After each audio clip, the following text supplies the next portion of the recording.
Welcome to KR kitchen. இன்னைக்கு நம்ம கிச்சன்ல என்ன ரெசிபி பார்க்க போறோம்னா நல்ல ஒரு அருமையான சைட் டிஷ் ரெசிபி தான் பார்க்க போறோம். என்னன்னு பாத்தீங்கன்னா நான் இன்னைக்கு பன்னீர் பட்டர் மசாலா தான் செய்ய போறேன். இந்த பன்னீர் பட்டர் மசாலா நம்ம ஹோட்டல்ல தான் சாப்பிட்டுருப்போம். நல்ல கிரீமியா ஜூசியா சூப்பரா இருக்கும். அதே டெக்ஸ்சர்ல அதே போல டேஸ்ட்டுக்கு நம்ம வீட்லயும் ரொம்ப அருமையா வீட்டில் இருக்கக்கூடிய பொருட்களை வச்சு சூப்பரா செய்யலாம். எப்படி செய்யறது நம்ம வீடியோக்குள்ள போய் பார்ப்போம். அதுக்கு முன்னாடி நம்ம சேனலை இப்பதான் ஃபர்ஸ்ட் டைம் பாக்குறீங்கன்னா சப்ஸ்கிரைப் பண்ணி வச்சுக்கோங்க. கூடவே பெல் சிம்பிள் பிரஸ் பண்ணி ஆல் ஆப்ஷனையும் பிரஸ் பண்ணி வச்சுக்கோங்க. அப்பதான் நான் போற வீடியோஸ் எல்லாம் உங்களுக்கு தொடர்ந்து நோட்டிபிகேஷன்ல உடனுக்குடனே கிடைச்சிட்டு இருக்கும். இப்ப வாங்க இந்த பன்னீர் பட்டர் மசாலா எப்படி செய்யறதுன்னு பார்த்துடலாம்.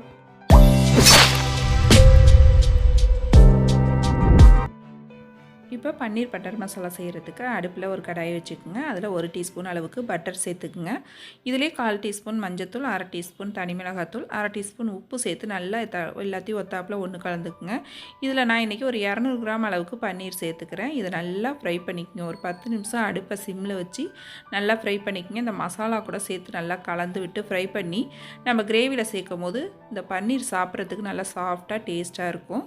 இப்போ ஃப்ரை பண்ணி அதை எடுத்து வச்சுக்கோங்க. அதுக்கப்புறம் திரும்பவும் கடாயில் இன்னொரு 2 டீஸ்பூன் எண்ணெய் விட்டு இன்னும் 1 டீஸ்பூன் பட்டர் சேர்த்துக்குங்க. நல்லா மெல்ட் ஆனதுக்கப்புறம் ஒரு சின்ன துண்டு பட்டை, ஒரு ஏலக்காய், 2 கிராம்பு, கொஞ்சோண்டு கல்பாசி, பிரிஞ்சி இலை சின்னதாக ஒன்று சேர்த்து நல்லா எல்லாம் பொரிஞ்சதுக்கப்புறம் ஒரு 2 பெரிய வெங்காயத்தை நல்லா எந்த அளவுக்கு சின்னதாக வெட்ட முடியுமோ அந்த அளவுக்கு ஃபைன் சாப் பண்ணி இதில் சேர்த்துக்குங்க. நல்லா வதங்கினதுக்கப்புறம் இது கூடவே 1 டீஸ்பூன் அளவுக்கு இஞ்சி பூண்டு சாந்தும் சேர்த்துக்குங்க. நல்லா எல்லாம் வதங்கினதுக்கப்புறம் நல்லா மீடியம் சைஸ் தக்காளி ஒரு 2 தக்காளி பழம் எடுத்து அரைச்சிட்டு விழுதாக இது போல் சேர்த்துக்குங்க.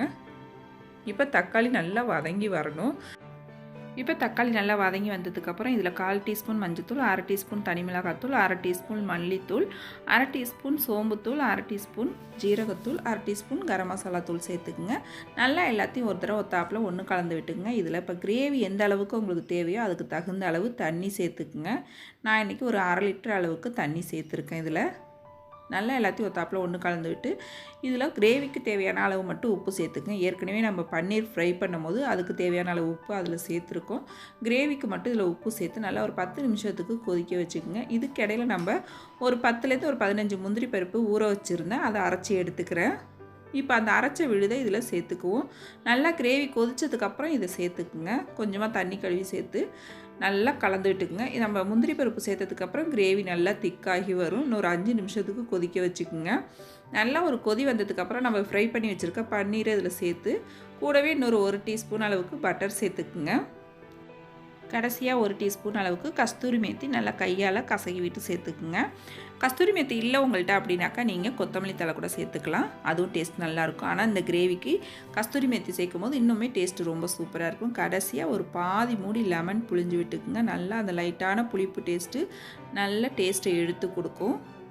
இப்போ எல்லாமே சேர்த்து நல்லா கொதித்து திக்காகி வந்துட்டு கிரேவியும் ரொம்ப சூப்பராக அருமையாக ரெடி ஆகிடுச்சு. இந்த ஸ்டேஜில் நீங்கள் அடுப்பை ஆஃப் பண்ணிடலாம். ஆறுனதுக்கப்புறம் இன்னுமே இது திக்காகும். இந்த கிரேவி நம்ம முந்திரி பருப்பு சேர்த்துருக்கிறதுனால அந்த முந்திரி பருப்பு தான் நல்லா நமக்கு க்ரீமியாக நல்ல ஒரு டேஸ்ட்டை கொடுக்கும். இந்த கிரேவிக்கு முந்திரி பருப்பு கட்டாயம் அரைச்சி ஊற்றணும். அப்போ தான் டேஸ்ட்டாக இருக்கும்.